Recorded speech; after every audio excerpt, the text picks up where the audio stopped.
Nyo kepada bangsa lun yang na di luar Nanggro, baik yang di Norwegia, di Perancis, mana sajalah kalian berada, di Belanda, di Gedung Putih atau dalam gedung PBB, tolong kalian dengarkan. Nyo dak je secara lun, menyo memang hasil netrobos li PBB nyan, hai bili, iaitu peluang untuk kita Aceh, hai bi kan, nuwom tuah.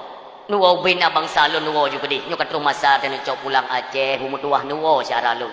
Kamu dua lagi hino, kamu rumbu sampai ke dalam tu. Ajak para alim ulama, ajak tokoh-tokoh politik kita semuanya kita bersatu. Aceh tamat ke dalam tu, nyo masar tu.